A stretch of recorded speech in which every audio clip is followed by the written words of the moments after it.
Thanks so much for sticking around with us for the second panel here. We are joined by another great group of scholars who think a lot about these areas of strategic competition, and particularly in the naval domain. I think it was really helpful that Sonia, there she is, teed this up really nicely by saying that this is, an area where, when we think about sort of particularly the India-Pakistan conflict or competition, but also the India-China competition, we tend to think about the land borders and the disputed land territory. But in some ways, the naval domain is becoming increasingly more consequential, and it apparently always was, even back to 1971. So, as in the last panel, I think the speakers will all be talking a little bit about some trend lines, some potential sort of drivers for these changes that are occurring in the naval domain, or the maritime domain rather, some consequences of it, and what sort of different perceptions of this competition and of these developments. Initially, I had suggested that the title of this panel should be Baburs, and Bastions. I was told that was a bad idea. I just wanted to, let you know what the alternative would have been. So boomers, Baburs, and Bastions, competitive maritime developments. And our speakers today are Nilanthi Samaranayake, Clary, and Iskander Rehman, who actually it's perfect. They're just in order right here. We'll go in that order. You have their bios on your sheets in front of you. Let me just say a quick word about each of them. So Nilanthi is a strategic studies analyst at CNA whose research focuses on South Asia and Indian Ocean security. She was a project director of a 2015 CNA study, Water Resource Competition in the Brahmaputra River Basin, China, India, and Bangladesh. It's an excellent study. You should take a look at it. It's becoming increasingly relevant as sort of a tool for coercive leverage in the water domain. Clary is an assistant professor of political science at the Rockefeller College of Public Affairs and Policy at the University of Albany. That's a mouthful. Previously, he was a postdoctoral fellow at the Watson Institute of International Public Affairs at Brown University, a predoctoral fellow at Belfer Center at Harvard, a Stanton Nuclear Security Fellow at Rand, Council Foreign Affairs Relations Fellow, Council Foreign Relations International Affairs Fellow in India. I'm sure the list goes on and on, but that's what I have here in front of me. And Iskander Rehman is a senior fellow for international relations at the Pell Center for International Relations and Public Policy at Salve, Regina University. Previously a postdoctoral fellow at Brookings, and before that a fellow at CSBA here in town, and also the Carnegie Endowment. So these folks have been all around town, out of the country and back, and they're here to offer some thoughts on competitive developments in the maritime domain. So Nilanthi, why don't you start it off? All right. And I'll hold everyone to 8 minutes, so no more than 10 minutes, please. Can everyone hear me okay? Mic's working? All right. All right. Thank you, Samir, for the invitation. Thank you to the Stimson Center for the invitation to be here today. It's an honor, and I'm happy to provide some of my personal views about the topic. So given the title of the panel, I think we have seen a set of maritime developments that are perceived as being competitive to varying degrees by observers in China, India, and Pakistan. So first, I'll start by discussing some of these developments. Then I'll turn to these countries' interests at sea, both diverging interests and converging interests. And then I'll finish by offering some future scenarios that we might want to consider and plan for. So first, I think it's useful to think about these maritime developments in terms of military developments and commercial developments, but to acknowledge that an uncomfortable blurring of the two categories occurs. So first, in the military realm, there have been some concerning developments. In January, Pakistan announced the successful test firing of a submarine-launched cruise missile, the Babur 3. In April, India announced a successful test firing of the land attack version of the BrahMos cruise missile from an Indian Navy ship. And last year, China won a 10-year lease to build its first overseas military base in Djibouti. And this is in the larger context of China's regularly sending naval task forces across the Indian Ocean for counter-piracy operations. And it's compounded by the fact that in recent years, China has started sending submarines as part of this mix of assets that it sends into the Indian Ocean. So this clearly upsets India. Okay, then in the commercial realm, I think there are some developments that are that appear to be competitive, like Gwadar Port, Chabahar Port.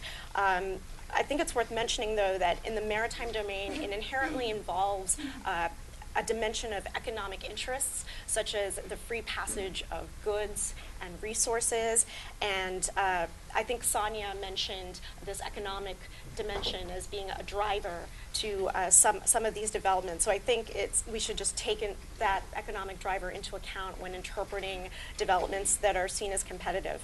But first, with regard to Gwadar Port in Pakistan, this port has been in existence for over a decade, but ill-used. But it gained some momentum in recent years after a Chinese company gained operational control of the port after Port of Singapore Authority left, and the fact that it's been placed under this wider construct of One Belt, One Road by China. So there has now been this push to actually make use of the port, make it profitable, develop the wider economic zone. Gwadar, I think, is the most unsettling to Indian observers against the wider backdrop of China's One Belt, One Road. But in one sense, One Belt, One Road, it is a sweeping vision of connecting Asia with Europe, with Africa, in terms of connectivity projects. But I think in another sense, though, it represents the branding of a set of existing projects in the Indian Ocean region, a series of ports, airports, seaports, road, railways, and even pipelines in multiple sites in the Indian Ocean, like Sri Lanka, Bangladesh, Myanmar, and even outside South Asia, like Kenya and Djibouti. So there are Chinese construction activity or financing or commercial operations. Now, Chabahar Port in Iran, some say this is competitive, perhaps India's response to Gwadar in Pakistan. It's less than 100 kilometers from Gwadar. And Narendra Modi's visit to Iran helped to re-inject life into this project, which had kind of languished for some time due to sanctions on Iran. But the port project essentially allows India to bypass Pakistan and connect to trade with Afghanistan, and also allows India to connect to the overall international north-south transport corridor and trade with Central Asian countries. And at present, there are 2 Indian port trusts that have set up a joint venture with an Iranian company to develop berths at the port itself, but there's also a pursuit of land connectivity through a railway link from Chabahar to inland Iran. So those are some of the military and commercial developments that are seen as competitive between the countries. Now I'll turn to their interests at sea, some diverging interests and converging. The major source of tension we've heard this morning between India and Pakistan is sovereignty, Kashmir. There's a sea-based dispute over Sur Creek, but it's minor compared to Kashmir, of course. And unfortunately, CPAC runs through this disputed territory, so naturally India contests it. And unfortunately, this longstanding tension on land, it extends to the naval theater, where countries are increasing their capabilities, like India's submarine-launched ballistic missile program and Pakistan's active pursuit of conventional submarines from China. But I think it's worth mentioning that they also have some common interests, namely ensuring the security of the sea lanes. The Indian Ocean, it's the lifeline of the world's economy. About half of all container traffic transits this body of water, including 2/3 of global oil shipments. So for both India and Pakistan, roughly 90% of all of their trade comes from the sea. And similarly, China is heavily dependent on energy imports that travel across the Indian Ocean. And then these countries have also shown their commitment to these interests by actually committing their navies to support the counter-piracy operations off the Horn of Africa and in the Gulf of Aden. And China and India as independent deployers, and Pakistan as part of the US-led combined maritime forces. And Pakistan, the Navy has actually commanded the task forces on counter-piracy 8 times, and on counterterrorism 9 times by my count. So operationally, they work together at sea. China and India, they've coordinated their escort convoy schedules, and Oriana mentioned the cooperation on a piracy hijacking incident. It's worth mentioning that even the EU naval force, on their press release, they mentioned the work of China and India, but they also mentioned their support to the operation, as well as combined maritime forces support to the operation, and highlighted the ship that was assigned to their task force. So some of that is also like getting credit for your work in the operation. But in addition to that mission of counter-piracy, there's also another mission that they have common interests on, and that's non-combatant evacuation operations, or NEOs.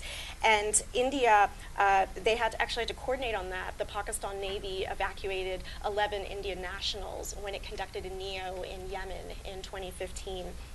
And of course, rescues at sea. The Indian Coast Guard just last month rescued personnel from Pakistan's Maritime Security Agency.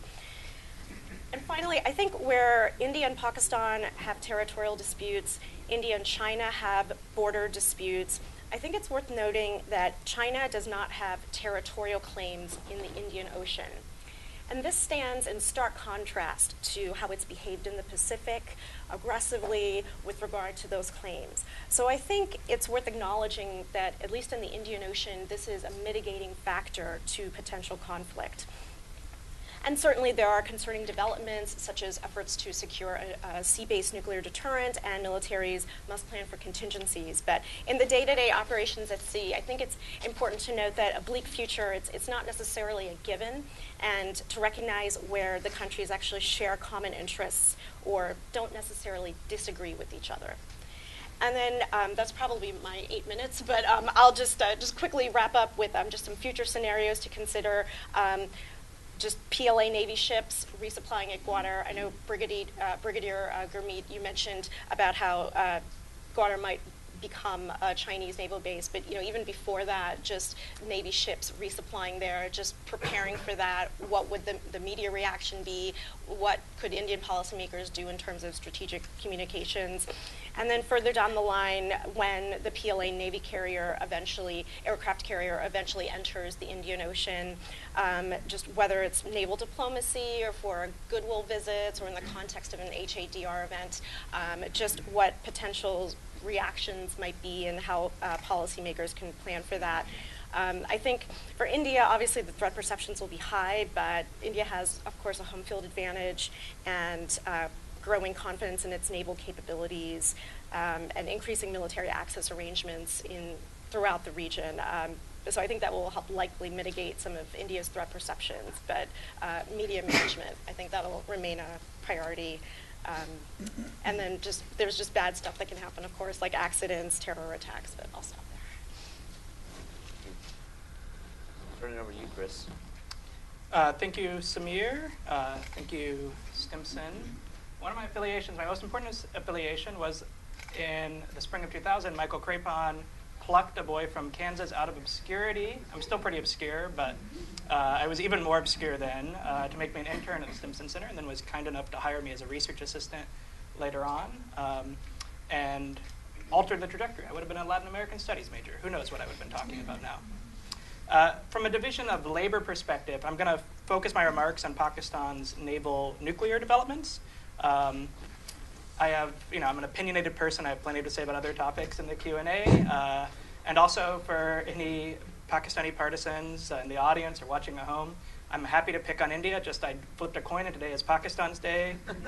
I'm happy, again, in the question and answers to criticize India developments where that merits. So many of the points I'm going to make are going to be in a forthcoming article with Ankit Panda that we expect to appear in the Washington Quarterly in the fall. So I think of this as a bit of a shakedown cruise. I'm welcome to feedback to make this a better argument and convince me where we're wrong. I want to convince you, though, of 4 primary points. The first is that Pakistan is serious about developing a sea-based nuclear force. This isn't just some sort of technology demonstrator. Second, I'm going to argue that there will be strong incentives to maintain sea-based nuclear weapons at higher readiness in peacetime and crisis than land-based weapons. That's not great. Third, I want to argue that sea-based weapons may worsen crisis stability, despite some survivability advantages they may have over land-based forces. Don't love that either. Fourth, I want to argue kind of contrarily that the danger of theft or sabotage of sea-based nuclear weapons may in fact be larger than other portions of the Pakistani nuclear arsenal.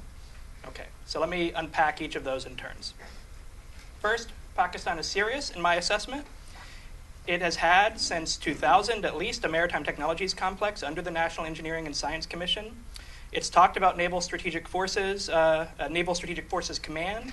I went back at least until 2004 was the earliest briefing I have from Khalid Banuri that has a little box on his organizational chart with that.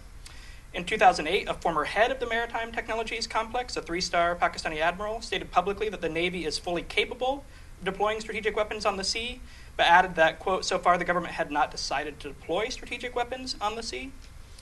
In 2012, Pakistan announced the formal establishment of the Naval Strategic Forces Command, along with the inauguration of its headquarters facility and the naming of a specific 3-star admiral that would head that command. It owns French-origin submarines capable of launching cruise missiles already and is acquiring more submarines from the Chinese. It has set up a very low-frequency VLF communications facility near Karachi, which it publicly announced in November of 2016. It conducted, as was already mentioned, the Babur 3 submarine-launched cruise missile test in January. So this isn't some sort of science project at night. This is seriousness of purpose for almost 2 decades. Second, Pakistan, as with other states, will face incentives to keep sea-based weapons at higher states of readiness. For a long time, South Asia watchers, myself included, argued that India and Pakistan both enhanced the security and safety of their arsenals by keeping them demated, so warheads separate from missiles, and those warheads partially disassembled, perhaps the triggers elsewhere, some sort of way that keeping that warhead apart during peacetime, and maybe even relatively deep into crisis. It's not true. It may not be true anymore, even on land, that is the case.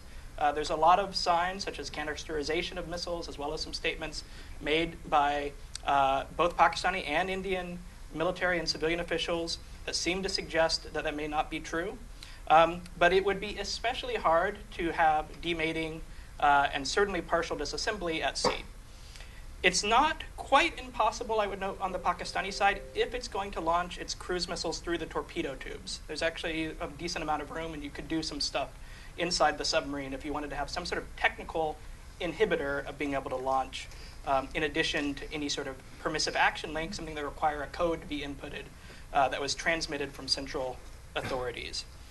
So if Pakistan intends to launch its cruise missiles out of torpedo tubes, you have that sort of option. India, by the way, much more difficult with ballistic missiles. You could maybe do something through the access port in a tube, but I'm aware of no one that's ever done that. And by the way, on the cruise missiles, I'm aware of no Navy with nuclear weapons that have ever done anything like that. It's just more theoretically doable than in a ballistic missile tube. And then, of course, we have the evidence from the United States and the United Kingdom military experience, where we have the most evidence that those powers were unwilling to have permissive action links or even their equivalent at sea until relatively late. So the United States adopts an equivalent to permissive action links in the 1990s, and the United Kingdom even today does not have permissive action links. It only uses procedural controls, making sure that a series of officers on the boat have to be involved before a submarine can launch nuclear weapons. And the reason that is because if you have the survivable portion of your nuclear deterrent at sea, you are especially wary of decapitating strikes. So those pressures will be there. Pakistan may resist those pressures, but it's important to highlight that if the reason one goes to sea is for survivability, then the pressures are especially acute to make that force more ready in peacetime, easier to launch without a code, because if you interrupt the communication chain, then the weapon would fail safe. It would fail impotently on the boat. My third point, sea-based weapons may worsen crisis stability.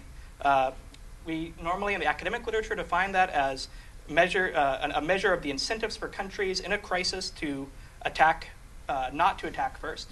Crisis instability is an incentive to attack first. The more that a preemptive strike is advantageous, the less stable is any crisis characterized by reciprocal fear of surprise attack.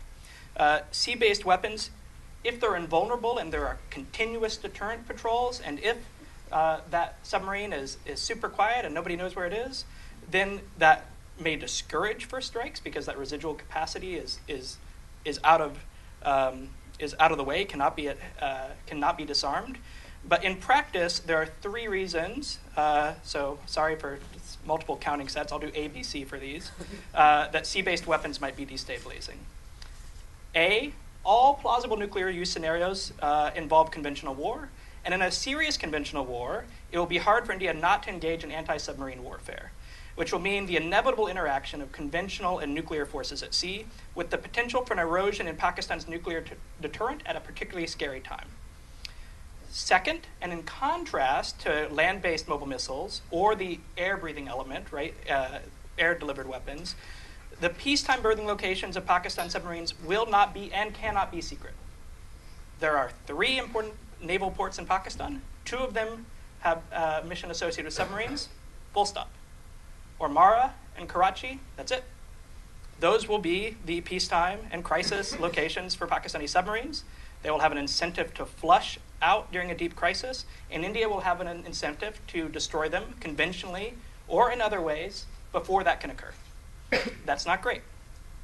Third, and finally, even if India were to avoid striking submarines while in port, it would have strong incentives to destroy communications facilities that could transmit to the submarines. The United States spent a lot of time creating aircraft and other ways to try to keep our transmission to submarines possible. There's no evidence that Pakistan has an aircraft VLF capability right now. There are other ways you could broadcast, of course, but that's another area where there's a danger for first strike.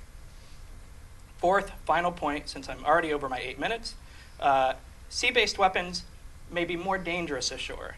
Pakistan has been engaged in a civil war since at least 2001, when Pakistan's decision to permit U.S. basing in transit angered radical Islamists at home. Pakistan has lost more than 60,000 people to terrorist-related violence, and the Pakistan security forces have lost almost 7,000 people during that time period. This is, without a doubt, the most dangerous place in the world that has nuclear weapons. They are incredibly professional about keeping those nuclear weapons safe. They have lots of people that are well-trained to guard those nuclear weapons, but it is a dangerous task. And as I mentioned previously, there are very few naval facilities that can house nuclear weapons during peacetime. And if there are regular deterrent patrols, then weapons will have to go on and off the boat all the time. Predictably, the most nuclear weapons in any place in Pakistan may be near Karachi or Ormara ports. And this means that you have a place that's readily designed to attack. You cannot hide it. You cannot make this a secretive location.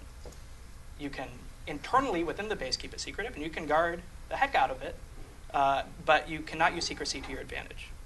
And of course, I'm just going to mention in passing, we had an attack in 2011 on the Mayron Naval Station, which exploited lots of vulnerabilities and appears to have insider help. That's going to be a problem with any large naval base. You have an attempted mutiny, it appears, with a Pakistani ship, the Zulfikar, in 2014, which happened at Karachi Naval Dockyard, which is a conceivable place for this basing. So this is worrisome. Just because the weapons, when they're under deterrent patrol or at sea, does not mean when they're in port, they're not considerably more in danger than wherever Pakistan's mobile land-based missiles are. So that leads me to conclude to the implication, which is, I think, that because of these concerns with crisis stability, with safety and security, with only relatively modest, in my assessment, gains in survivability, that Pakistan should continue down the path that it is of using mobile land-based missiles supplemented by an air-breathing leg, air cruise missiles. The ability for India, with any sort of strategic warning for Pakistan, which again, in the context of conventional war, Pakistan can spread these things out to successfully engage in a counter-force campaign, be it conventional or even with nuclear weapons, is infinitesimally small. And so going to sea does not buy you very much. And that especially is the case, I won't talk about it right now, given the range of the cruise missiles you have, where a bastion strategy of being just off the coast of Pakistan doesn't actually allow you to target any Indian population centers. You have to sail much closer to India. Now, cruise missile ranges can increase, so this might be a temporary short-term problem. But for me, the benefit does not outweigh these very clear costs and risks. Thank you. Thank you. That was fantastic. Iskander? Thanks, Samir, and thanks to the Stimson Center for giving me the opportunity to be here today. I realize I'm the last panelist on the second panel, so I'll definitely try to stick to my 8 minutes. I thought that what I'd do would be to give a short overview of various aspects of the Sino-Indian maritime competition, primarily as it is viewed from New Delhi, and that I would structure my remarks in 3 parts. So first I'm going to outline the various differences and disparities in between both nations' naval mindsets, strategies, and fleet architectures. Second, and partly as an homage to the awesome title that Samir chose for this panel, I'll briefly allude to the nuclear aspect of their naval competition, and I'll then conclude by laying out some of the more interesting and potentially destabilizing trends that I see emerging in the Sino-Indian maritime competition within the next decade or so. So, first of all, I think it's important to stress the power asymmetry in between both navies. So the PLAN is a much larger navy than the Indian Navy, and this asymmetry is particularly notable in some key areas. So I'm not going to engage in a detailed beam counting of both nations' naval orders of battle, because that would be incredibly boring. But just to give you an idea, Beijing currently has more conventional diesel-electric submarines stationed in its South Sea fleet than India has in its entire navy.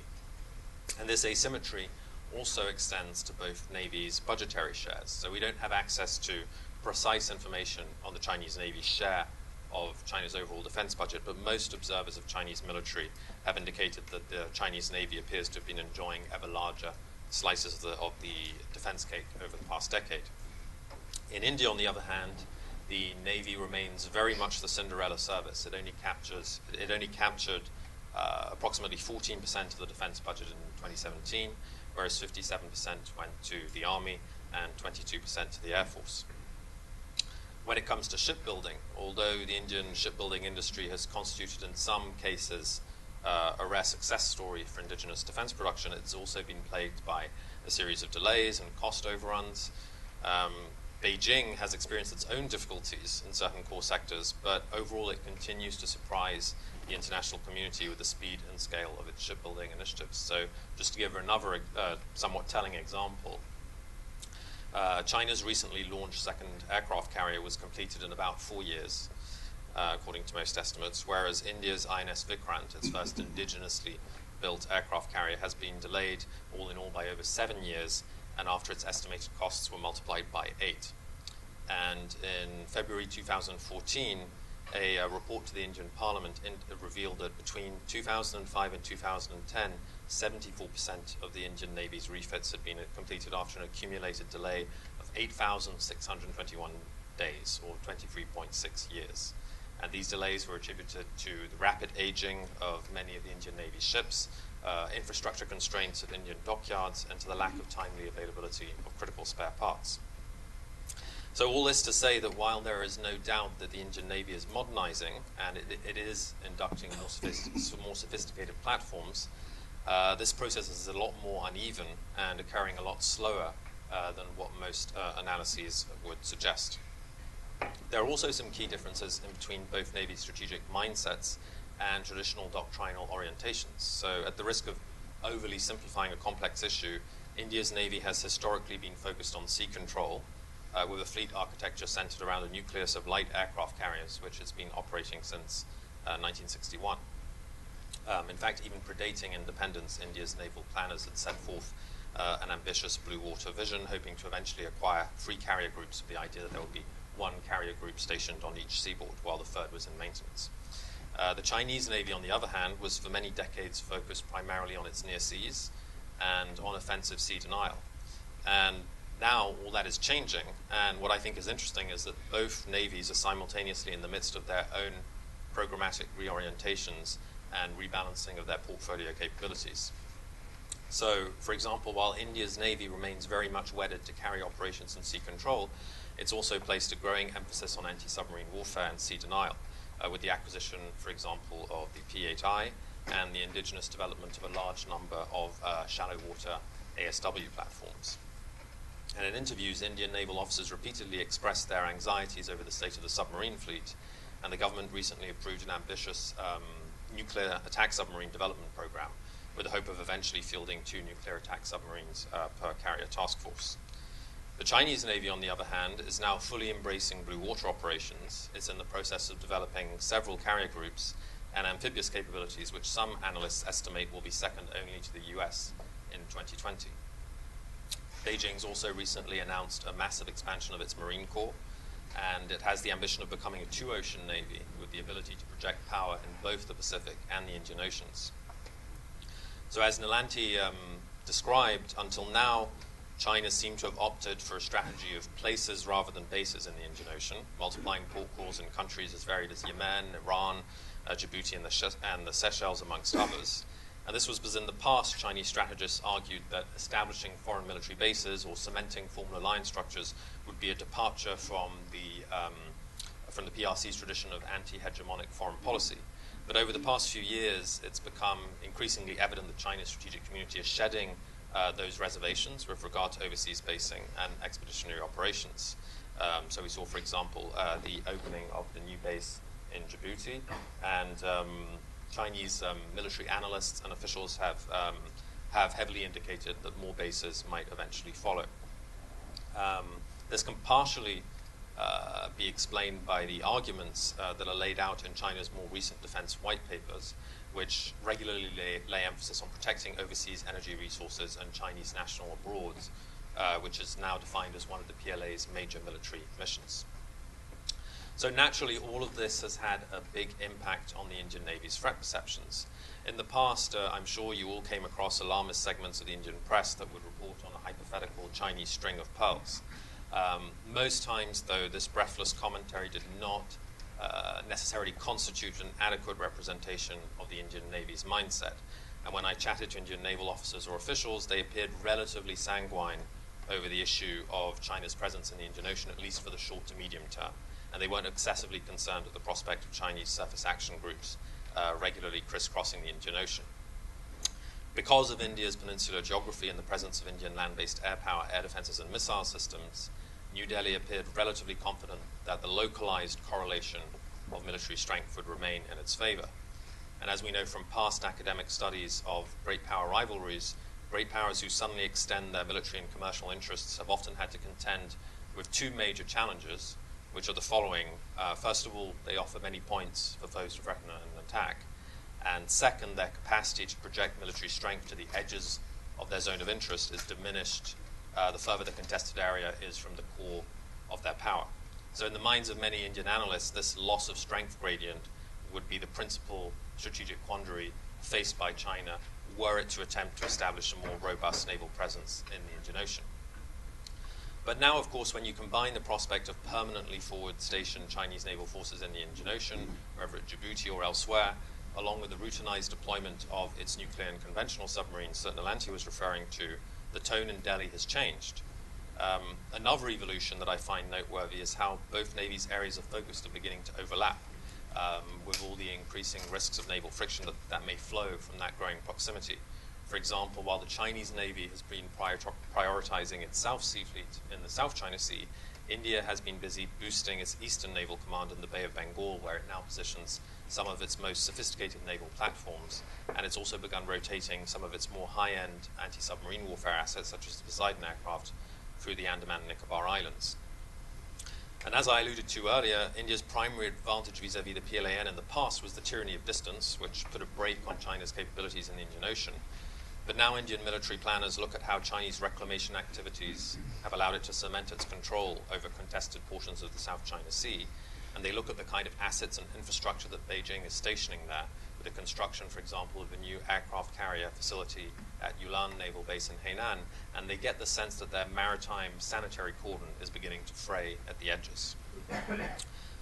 Naturally, there's also a nuclear component to this naval relationship, although in this case it's perhaps more of a one-sided rivalry in the sense that China's SSBNs can already range all of Indian territory from their staging points in the South China Sea, whereas India's lone SSBN is yet to be fitted with missiles that can reach China's political and economic centers of gravity from its eastern seaport. For the sake of brevity, I won't delve into this too much now. We can always come back to it during the Q&A. But I will say that India does enjoy one sizable advantage over China when it comes to its sea-based deterrent, and that is in terms of its location. Both Beijing and New Delhi seem to have adopted, for the time being at least, a bastion strategy with regard to their SSBNs and growing sensitivity to foreign naval presence in the vicinity of those SSBN bases. But unfortunately for China, the South China Sea happens to be one of the world's most heavily trafficked bodies of water, and China's security managers are very aware of the vulnerability of their loud submarines to subsurface prosecution, particularly by American nuclear attack submarines. India, on the other hand, has been developing its future SSBN facilities at Rambili, which is about 50 kilometers southwest of the Eastern Naval Command along India's eastern seaboard. And with its deep waters and absence of serious naval competitors, the Bay of Bengal is in many ways much more suitable for nuclear submarine operations and bastion development than the cluttered waters of the South China Sea. So before wrapping up, let me very briefly list some of the more interesting trends or troubling trends that I see potentially having an impact on the future of Sino-Indian maritime competition. The first, I think, is tied to whatever maritime form CPAC may eventually take. The current Indian Chief of Naval Staff, Admiral Sunil Lamba, has voiced his concerns over the possibility of Chinese naval assets being eventually positioned in Pakistani ports, mentioning, I quote, that it had the potential to severely constrict India's freedom of navigation in the Arabian Sea and Persian Gulf, as well as India's sea lanes of communication. It's also worth noting that, as one panelist said earlier, in past Indo-Pakistani crises, the Indian Navy has engaged in coercive maneuvering in the northwest Arabian Sea and outside Karachi. But with the potential future presence of Chinese naval forces in places such as Karachi, Omar, and Gwadar, this may be a more challenging and escalatory option for the Indian Navy. Second, there's the issue of Chinese naval arms sales in the Indian Ocean, particularly in the form of diesel-electric submarine sales and transfers, which could exacerbate the competitive dynamics in the Sino-Indian and Sino-Pakistani maritime relationship. For example, as alluded to earlier, Pakistan's planned acquisition of 8 submarines could erode the Indian Navy's ability to exert sea control along the Makran coastline. Bangladesh is also developing acquiring Chinese-designed Ming-class submarines, which don't really present a threat, but could still complicate Indian operational planning. Beijing's deepening involvement in South Asian submarine and ship sales will naturally lead to the semi-permanent deputation of Chinese naval personnel throughout the region, something which will inevitably make Delhi somewhat uncomfortable. Then, of course, there are all the issues pertaining to Pakistan's naval nuclear ambitions that Chris eloquently laid out for you, and what role China will play in those evolutions, and whether China will assist in some way those ambitions, particularly if some of the Chinese-designed submarines are going to form part of that new naval nuclear deterrent. And then there's the growing normative divergence as well in between both Asian powers on issues such as freedom of navigation. We've seen that India does share some of China's more controversial positions with regard to UNCLOS and the oversight of foreign military activities in its EEZ, but it's also shown that it can gracefully accept the results of international arbitration with regard to its maritime territorial disputes, for example, with Bangladesh in 2014. China, on the other hand, as we've seen over the past year or so, has become much more openly hostile to the maritime order. And under Modi's premiership, India seems to have placed an emphasis on highlighting these differences, frequently alluding to the importance of freedom of navigation while obliquely chastising China for its, I quote, this is a quote from Modi, for its 18th century expansionist behavior. Last but not least, there's the issue of India's own security partnerships and the development of its naval ties with other democratic nations in the region, not only the US, but also Australia, France, and increasingly Japan. And although most Chinese commentators appear to agree that India poses little threat alone, many view it as a critical swing state that could lend considerable power to any anti-Chinese coalition. And with that, I'll stop there and look forward to the discussion. Great, thank you. Seems I had some fairly arbitrary red lines when it came to the 8-10 minute rule and lost all credibility from there. But nevertheless, a very stimulating set of points put out by all the speakers. I do want to make sure that we get a lot of audience participation here, but let me just throw a few questions in response to each of your presentations, or pick up on some things that you discussed. So starting with you, Nilanthi, you mentioned CPAC sort of being this somewhat of a branding exercise for China, or at least to some degree. What is your sense of the objectives and strategy of CPAC? How much of it is principally to develop some sort of capability for an alternative to the Malacca Strait dilemma and a naval base, and how much of it is a bunch of other things that are sort of cobbled together and branded as? Yeah, That's a good question. There are many different ways to take that, because you talk to Pakistanis and they'll talk about the emphasis on all the energy projects in CPAC. But then you look at the history of the interest in connecting Gwadar to Xinjiang province in China, and that was discussed as one of the drivers as trying to circumvent the Malacca dilemma, to actually be able to transfer some of the oil through pipelines, but to actually make progress on that through that very restive region of Baluchistan, I think is very difficult. But that would be a new step forward, I think, if they actually succeed in connecting that. But I think still, even without the Gwadar, you still have the China-Pakistan relationship, which has always been there, and India has seen as threatening. So there are some timeless aspects to it, but then there's also sort of this renewed push under Xi Jinping. So I should have asked if any of the other panelists want to get in on the CPAC question. What's your best theory as to what the strategy is? Yeah, I mean, I just think we should also note this sort of Keynesian excess capacity. You have a lot of Chinese labor, you're really good at building infrastructure, you have this desire to build up the West anyway, why not do it? You may ultimately, these loans may ultimately not be payable, but the old joke is if you owe the bank $10,000, it's your problem. If you owe the bank 10 million, or in CPAC's case, 5 billion, it's their problem too. So I don't think, there's a lot of discussion right now because of India's position about the One Belt, One Road.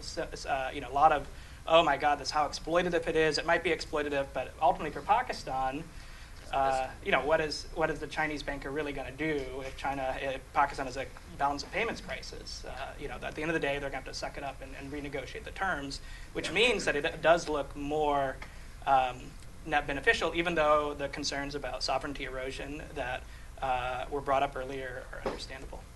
Can I just follow up on one point? Chris mentioned the security concerns, the violence, and one of my future scenarios I think is worth considering is a potential attack on Gwadar. I've been struck by the attention to how much has actually been devoted to this. So the Pakistan Navy stood up Task Force 88 for the protection of the port. The Pakistan Maritime Security Agency has already received 2 ships that will be on patrol duty. It's expected to receive 2 more. And I think partly due to the fact they don't want to see another Karachi like in 2011, where the P-3 Orions are destroyed, or even like in 2014 with PNS Zulfikar with the attempted hijacking. And I was looking at it, just even within the last week, some Pakistani laborers in Gwadar were killed by gunmen, and just as recently as November, 2 Chinese engineers were killed in Baluchistan province, closer to Pasni. But still, there is this real threat about just the security of the area that I think the PN is really putting as a priority, because there would be such embarrassment for some kind of high-profile attack, just given the effort devoted to it with regard to the CPAC construct.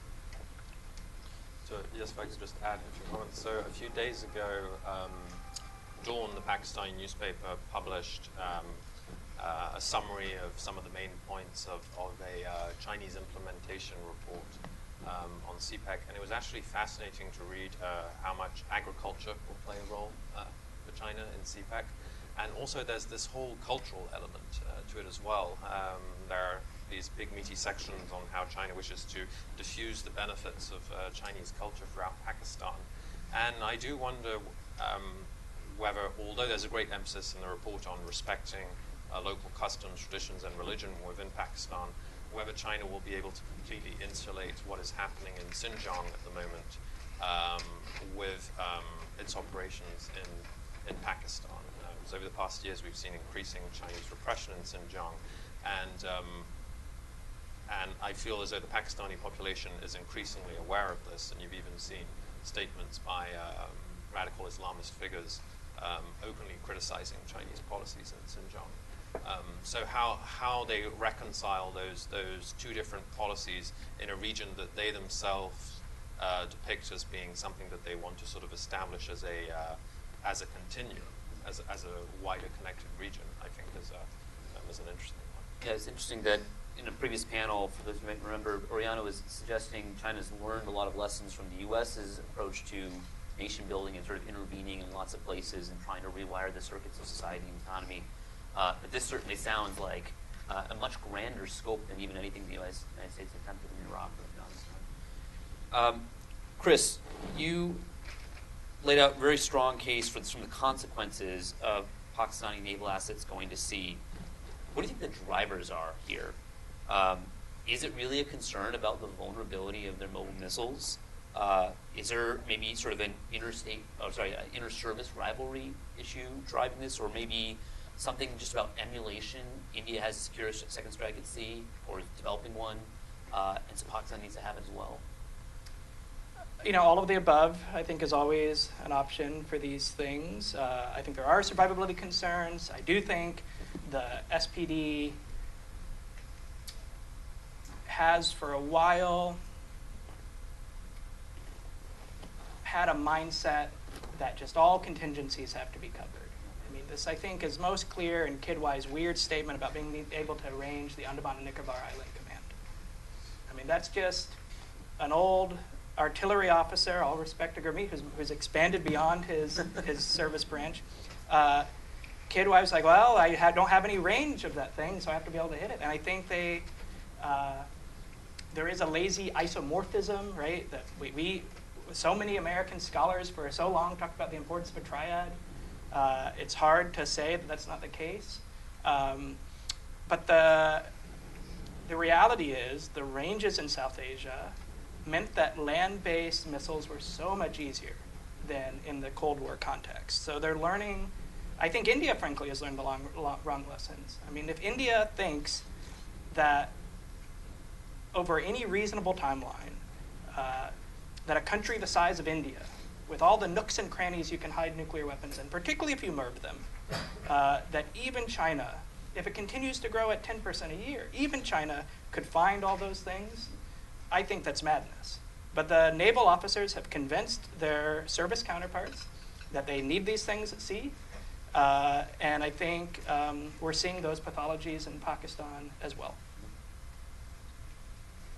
And Iskander, so this is a question I've just struggled with, and I've been meaning to ask you and everybody else about this. What is the scenario that if we accept sort of this idea that there's a loss of strength gradient, but China can solve that if it has bases in the Indian Ocean, and maybe Gwadar becomes one of those. Let's just project that into the future.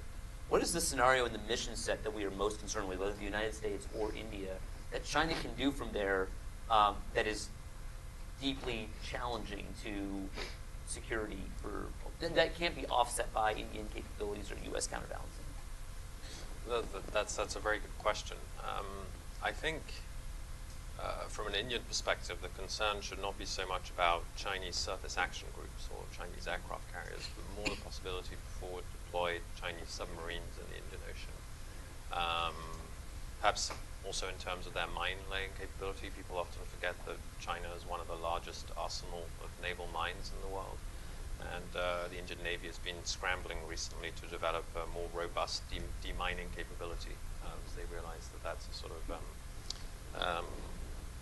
an area that's lacking.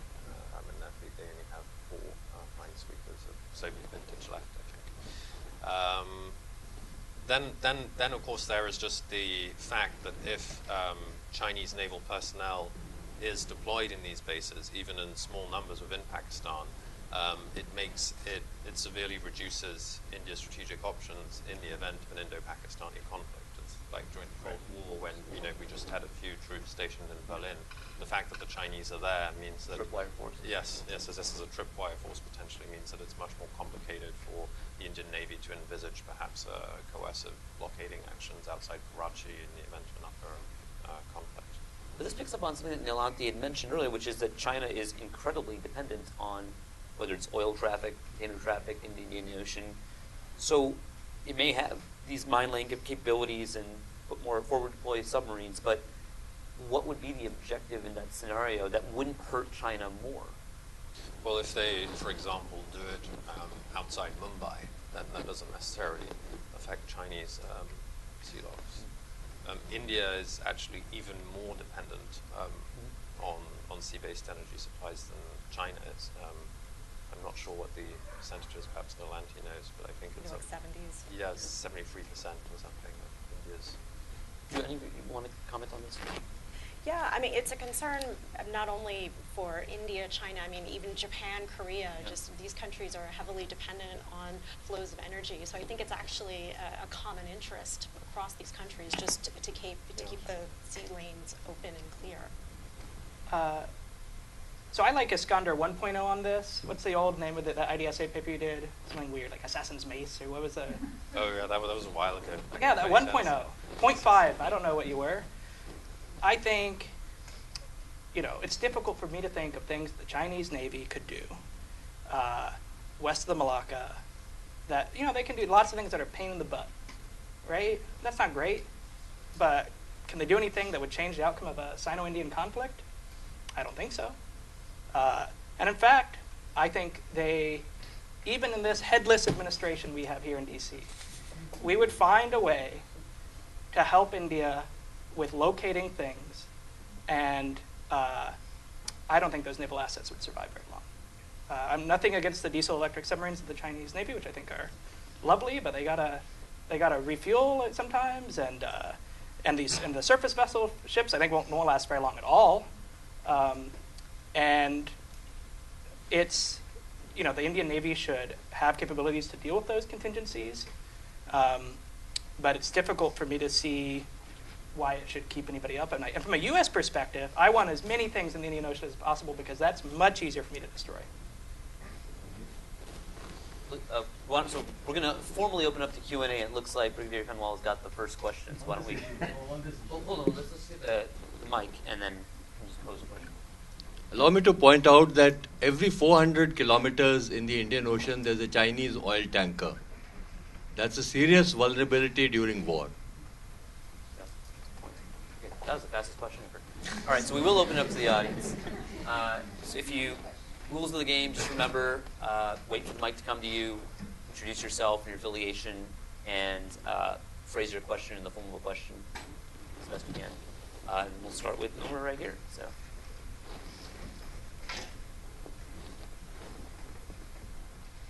Hi, Mohammed Umar from NDU Islamabad.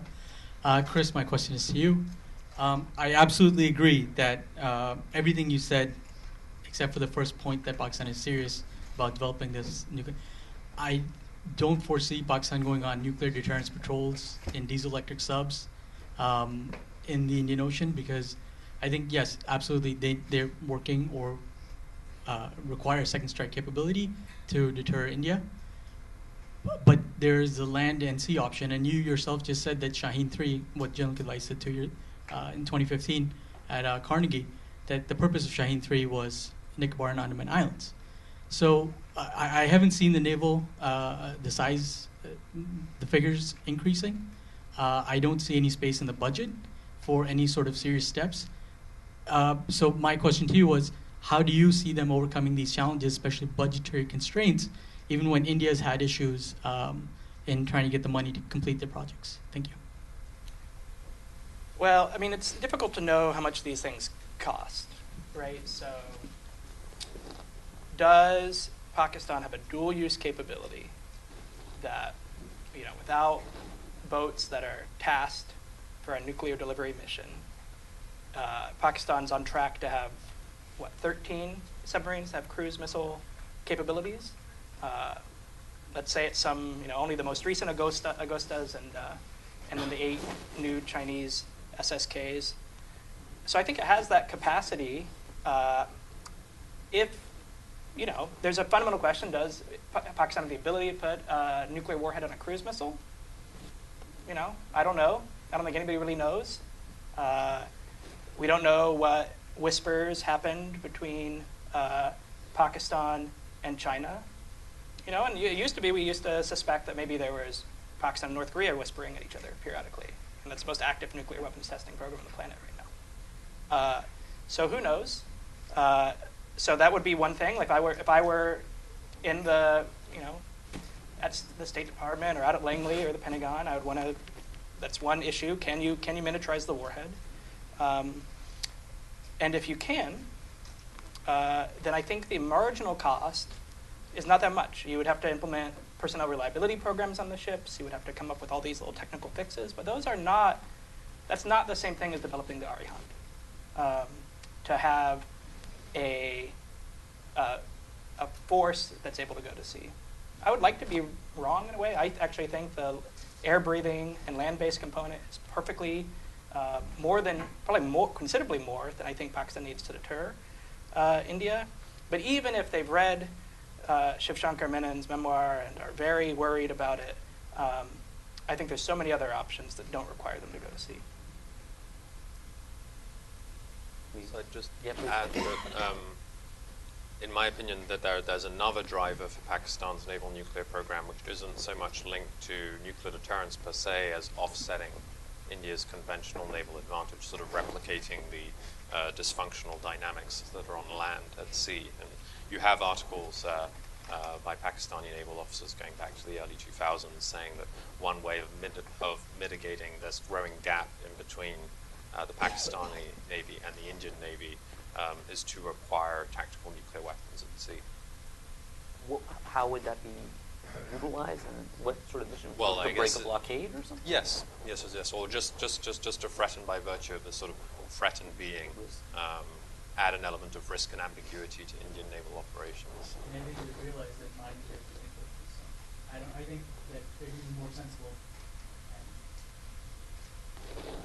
Awesome. So we got another question over here, this gentleman. Tanir Mukherjee from American University. Thank you so much, first of all, for organizing this panel. So I had two questions on my mind in the general dynamics of the security in the Indian Ocean and, as people call it, the Indo-Asia Pacific. The first of all is, given, as we discussed in the last panel, the sort of gap between India and China's conventional capabilities, the naval domain seems a region where India can actually push China in a region to sort of attain conventional deterrence, just not nuclear. So in that sense, how likely is India to conduct something like a freedom of navigation operation in the South China Sea if the situation escalates with either the United States or if somebody like Japan or Australia comes on board? And the second question I had was, given that the Indian Ocean is under the realm of India in many ways than once, and the IORA, the Indian Rim Association, does not have Pakistan and China, there are talks of a code of conduct happening in the Indian Ocean to deter Chinese behavior being replicated from what it was in the South China Sea. So what are the possibilities of the FONOP with the US or any other navy, and secondly, the chance of code of conduct, and would that actually sort of prevent a conflict from escalating beyond the South China Sea maritime borders? Thank you. Great questions. Why don't we start with Nilanthi? Sure. With regard to, I was just thinking about IORA, China is actually a dialogue partner, but you're right, Pakistan is not in it intentionally. I don't think the Indian Navy wants to do a FONOP in the South China Sea. I don't think that's an attractive possibility at all. When I was a baby research assistant under Michael, we had an Indian naval officer who went back and looked at U.S.-Soviet incidents at sea agreement from 1972, and I guess it's with U.S. and China, it's the military maritime cooperation agreement. So I'll just commit this obliquely and say that I think there's, in a world in which we don't do confidence building because we're angry about provocations in the line of control, there remains, I believe, some low-hanging fruit in the maritime domain. I think Sir Creek is a low-hanging fruit. It's not very politically toxic, certainly not compared to other things. And I think these sorts of, there's a history of maritime cooperation. There's a history, and anything that can decrease the number of poor Indian and Pakistani fishermen in the jails of the other country is a good thing for certainly those fishermen. It doesn't seem to cause much political cost in either Delhi or Islamabad. But I do think thinking about things like code of conduct, these other lateral moves that can be made, are important during a period when I think tensions on land may be bad for a while, because the ruling dispensation in Delhi has convinced itself, it's kind of got trapped by its own rhetoric. That may make it hard for these CBMs, but I think there's there's still things that are easier to do away from shore and are less politically toxic. Yes, on the issue of freedom of navigation, I'd say that India currently has a bit of a schizoid posture towards freedom of navigation. I have a report coming out soon that compares historically China and India's attitudes towards freedom of navigation. And while India has accepted multilateral arbitration of its territorial dispute, for example, with Bangladesh, and while it is touting freedom of navigation much more in its public statements or even in the Indian Navy's maritime strategy, at the same time, it has some very controversial claims over foreign military activities in its EEZ, and also when it comes to the overlap of domestic penal jurisdiction into India's near waters. We saw that recently with the Enrica Lexie case with some Italian Marines who were accused of shooting, who did shoot Indian fishermen, and then the Indian court claimed jurisdiction over that case, even though it happened in international waters.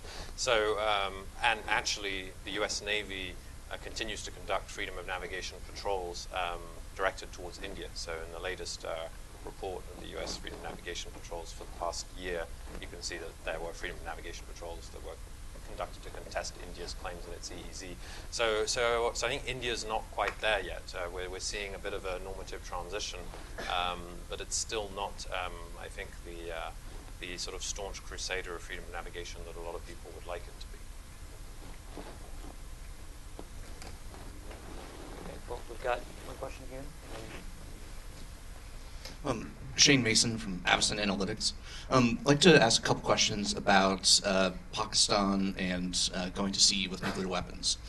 So for Chris, do you have an estimate or do you have a sense of, when do you think this will occur as far as when this capability will be operationalized? And also kind of from a U.S. policy or a Pentagon perspective, one thing that hasn't seemed to come up is that I sense that if you're sitting in the Pentagon and it turns out that Pakistan has nuclear weapons on submarines going through the Indian Ocean, or at least part of the Indian Ocean, that would be something to keep track of. And that from a survivability perspective, that Pakistan not only has to deal with India's anti-submarine warfare capabilities, but to some extent the United States as well. To what extent do you think that's true? To what extent do you think Pakistan has baked in that thinking when it comes to sea-based nuclear weapons? And in addition, from the Indian naval perspective, where does ASW fall as far as a priority? The Indian Navy says a lot of things, that it wants to acquire a bunch of different capabilities, but if you cost this out over the next 10 years, they simply won't be able to afford all of them, so they're going to have to make choices. Where does ASW rank in their priorities? I should preface or follow Shane's question by mentioning that Shane recently published a report with the Stimson Center back when he was here, before he flew off to greener pastures, that was specifically on military budgets in India and Pakistan and the constraints that they impose on actual sort of strategic ambition. So we talk a lot about rhetoric, but when you look at the numbers, it focuses the attention a lot more. So why don't we take these questions again, let them go this way. So Indian ASW, Pakistan ASW, concerns, and timeline for the draft. Sure, so there's definitely an awareness that that India has some important gaps especially in deep water ASW that it needs to plug, and so we've seen the acquisition of some very effective airborne ASW platforms in the form of the Poseidon P8, but India's surface vessels for the time being still have hull-mounted sonars and do not yet have towed array sonars, which would be more effective for deep water ASW. And there have been some acquisitions that have been in limbo for years and years, as it so often happens, and that's definitely perceived as being something of a glaring weakness. There have been some successes in terms of indigenous development of small ASW indigenous corvettes that are primarily being stationed along India's eastern seaboard. But these are very small craft that are optimized for shallow water ASW and not so much for deep water ASW. There's also a shortage of helicopters when it comes to screening India's carrier fleet that they've been trying to staunch. So still a lot of way to go. I have no idea when Pakistan might have an operational sea-based capability. Sometimes these things take longer than you might expect. Again, the big uncertainty analytically for those boards working in the open source community is really, does the warhead exist? Was the cruise missile, was it launched from a pontoon or actually launched from a submarine? It's not clear for me in the press releases what actually occurred. But I don't, again, in the open source realm, there's no reason to think it would be very long. But there may be things that those with more sensitive information, the Russian ambassador, for instance, he may have a better sense of the timeline. The broader question of whether Pakistan has to, in the back of its mind, consider U.S. help to India in the event of some sort of deep crisis, that the United States would help render safe the Pakistani arsenal. This is certainly a concern. I don't think the U.S. has the capabilities to significantly change the outcome. It is certainly widely reported that the United States has done planning in the event of a collapse scenario for Pakistan to try to secure weapons. There are certainly people who are not necessarily super close to the establishment, but Pervez Hoodboy has been arguing for years that the only way to make sense of the total number of Pakistani nuclear devices is a desire to have a coefficient to deal with U.S. assistance to India. But we're not talking about dozens of weapons anymore. So hundreds, 200 weapons spread out, a security force of 20,000 people. And it's not Optibad, right? This is much, much harder. And so you have to do that land at sea at the same time. I have no doubt that the U.S. would be more interested in a Pakistani nuclear weapon that we believe, Pakistan submarine that we believe is nuclear armed than we would a Pakistani submarine that was not nuclear armed. Whether that dramatically weakens the survivability of that vessel is not clear. Though, as an aside, and relating to Iskander's point, when I was in the Pentagon from 06 to 09, maritime domain awareness is an area that I think the United States and India have a natural reason to cooperate on. There are some concerns that if you share a picture, particularly of the surface vessels of the Indian Ocean, that you're going to tell India where all the Pakistani vessels are, and vice versa. Pakistan's been involved with CTF 150, 151, I don't know the numbers anymore. Yeah. So this is a legacy concern, but if I were back in my old desk in the Pentagon, every day I'd try to get up and think of how could I make it easier for India to locate Chinese vessels in a crisis or conflict. I think that's in the U.S. interest, and that will have some secondary ramifications probably for Pakistan. I think ASW is definitely a priority for the Indian Navy. They've got the P-8s. They're very concerned about undersea threats. And to Chris's point about cooperation with the U.S., ASW cooperation actually made it into one of the joint statements. And the PACOM commander, when he was doing a media session with reporters at the Regina dialogue, he talked about the information sharing on submarines with India. Interesting that if you think there's a serious challenge for the ISR challenge for the United States when it comes to dealing with Pakistani nuclear assets, how much harder it'll be for the Indians. That scenario that we haven't really brought up today, but maybe someone wants to throw that question out there. We had another question back here. Thank you. Ahsan Chaudhary, Wayne State University. Being a Pakistani, and before being a Pakistani, I'm a human being first. As we have seen that there is a pretty grimmer scenario with the triad and the naval development of nuclear weapons.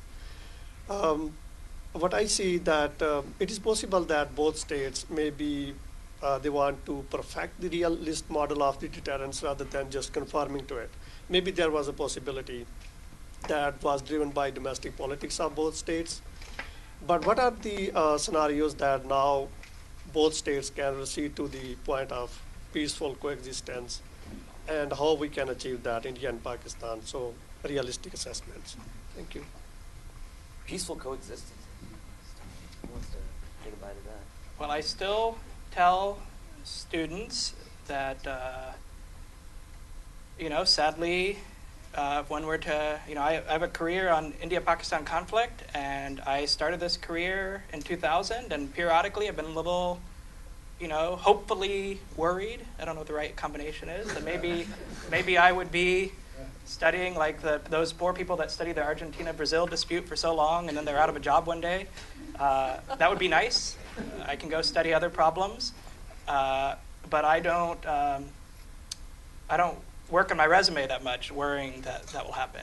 So the trends, I think, are very concerning in an India-Pakistan context, because we are dealing with the slow loss of even a semblance of conventional parity between India and Pakistan, while at the same time Pakistan is unable to transition from using a policy of proxy militancy in India, and so there are going to be provocations. Those provocations can be very difficult to calibrate, because all it takes is for soldiers to be camping too close to a fuel dump or an ammo dump in Uri, and the next thing you know, you have 17 dead Indian soldiers in a big crisis, which is radically different than if just 1 or 2 died.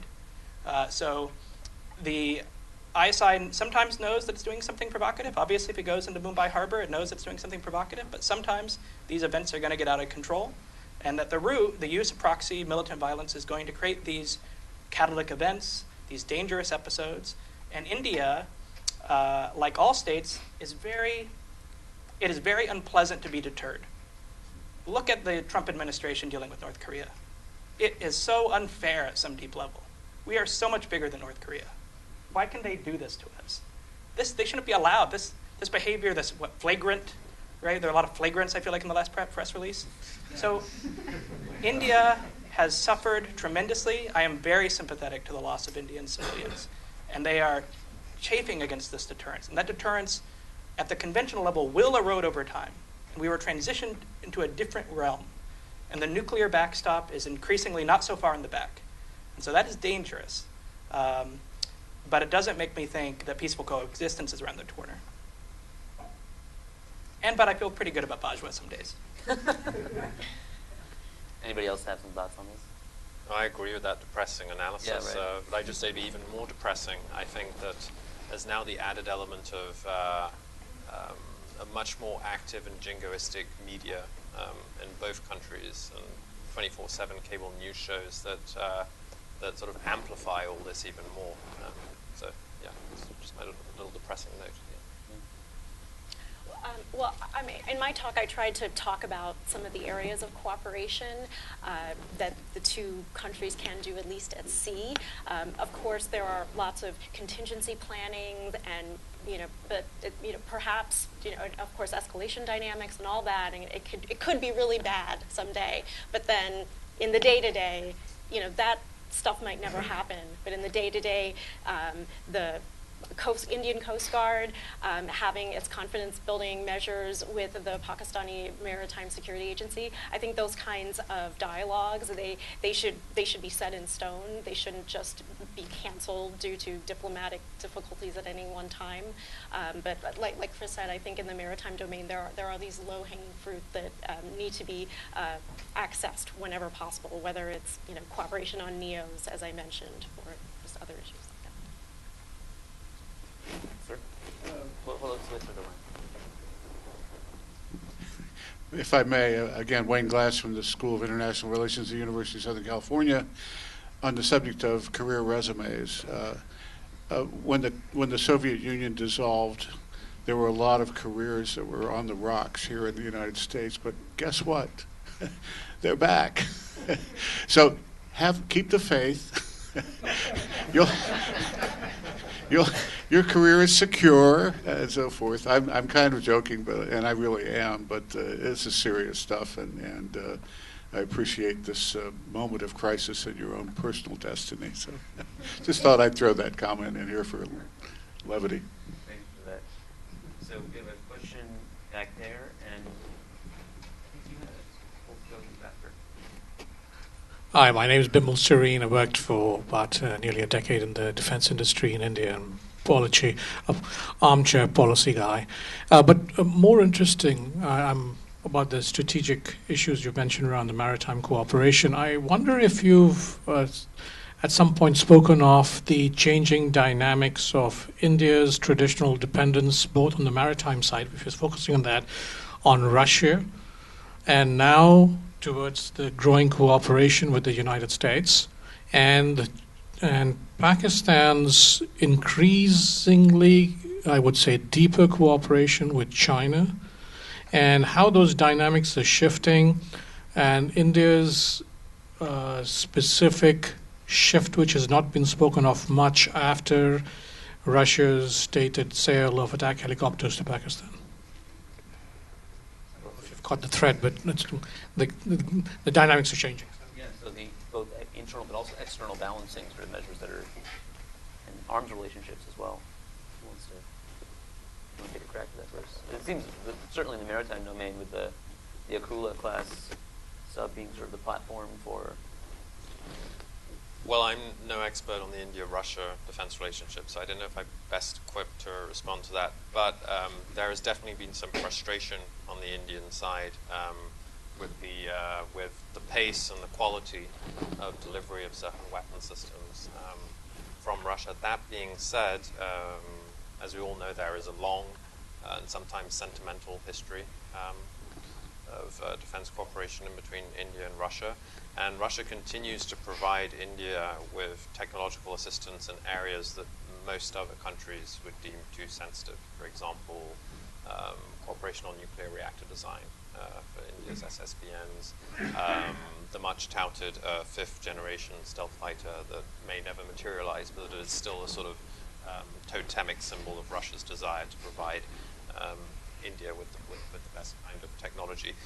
I do think that there's another aspect to your question that is starting to receive a little bit more attention in New Delhi, and that's the growth of Russia-China defense cooperation and the implications that could have for Indian security. I think that that's perhaps a bigger concern than a few helicopters that Russia may sell to Pakistan.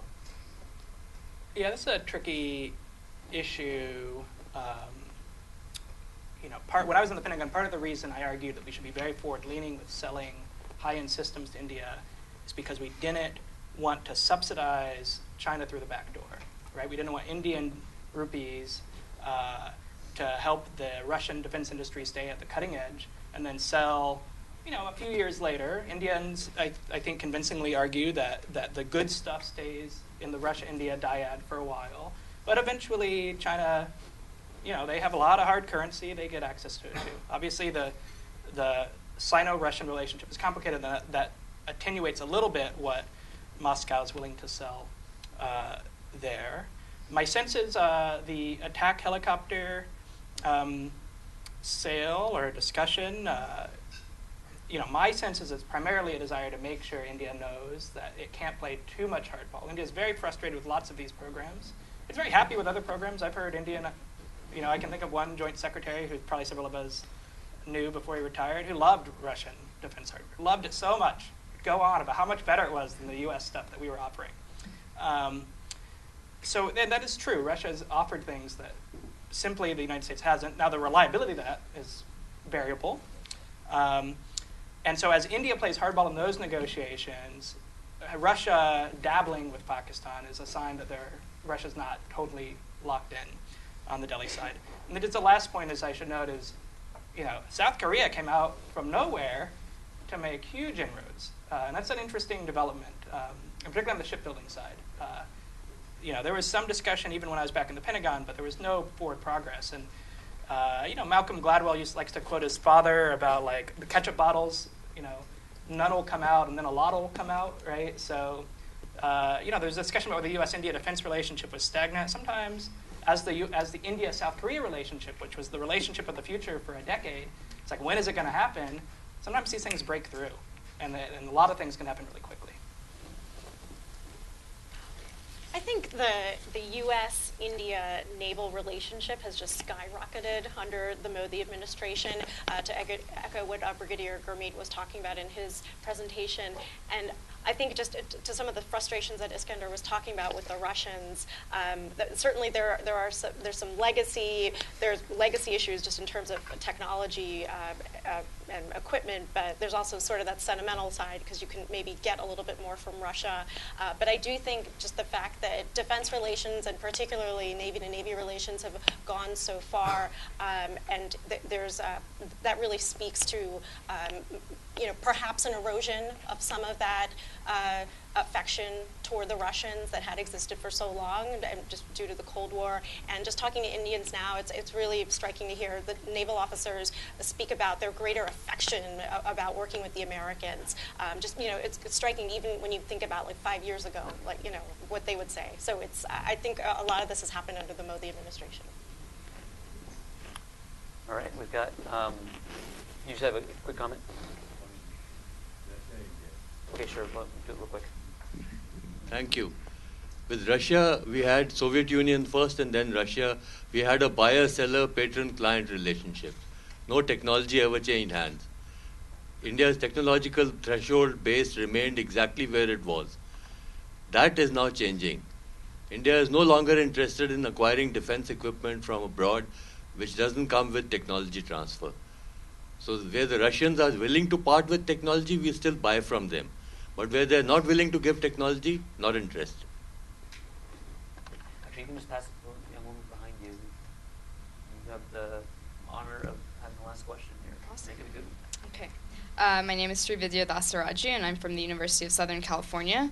So my question relates to the One Belt, One Road initiative. And my question is, if India is struggling or looking to maintain regional control in the Indian Ocean, why is it so adamantly opposed to signing on to the One Belt, One Road initiative with China specifically, at least in the maritime domain? And do you think that they've made the right choice in kind of disavowing cooperation between China and Pakistan on that initiative? Okay. Why is India eschewing OBOR? No one from there. Yeah, as I mentioned, CPAC goes through this disputed territory through Kashmir. So India, just on this principle of sovereignty, it just cannot sign on to CPAC. I do think the larger issue, though, of One Belt, One Road, the fact that China has binned other projects that were already in existence under it has maybe made it less appealing to India than it could have been. So, for example, BCIM, that was another initiative that had, was in existence fine, but then China put it under this larger construct of One Belt, One Road. So I think China's not exactly helping itself when it comes to selling OBOR to the Indians as a concept, because certainly India can improve from infrastructure development in some of its own ports in the country, and even has benefited from some of the infrastructure development that China's done in neighbors such as Colombo, for example, where so much of trade is transshipped through Colombo that goes to Indian ports. So there's definitely a potential gain, but yeah, with CPAC just going through Kashmir, just India can't support that. I'm an academic. I don't know anything about the real world, but I think it's crazy to stand that it's like Azad Kashmir is disputed, so we can't have roads that go through it that have the word Pakistan in the title. The logical implication is that when China wants to block a loan to Arunachal Pradesh because it's disputed, that should also be that China has some sort of locus standi in that. I think that's madness. Just let the infrastructure be built in the course of a political settlement over the former princely state of Jammu and Kashmir. Then the road can return to Indian sovereignty one day. But I think it's a very odd hook to hang India's rhetorical position on, when the reality is it just doesn't feel happy to be encircled and doesn't believe that China's net role in Pakistan has been beneficial, because it believes that China, in recent decades more so than the United States, has subsidized bad Pakistani behavior and allowed Pakistan to overproduce bad behavior in a way that in the absence of Beijing and combined with the absence of Washington, then India could sort out Pakistan. And, that's very unpleasant to be in, to have that sort of partial hegemony in one's neighborhood. But Gurmeet's still confident that's going to have some sort of restraining effect as well.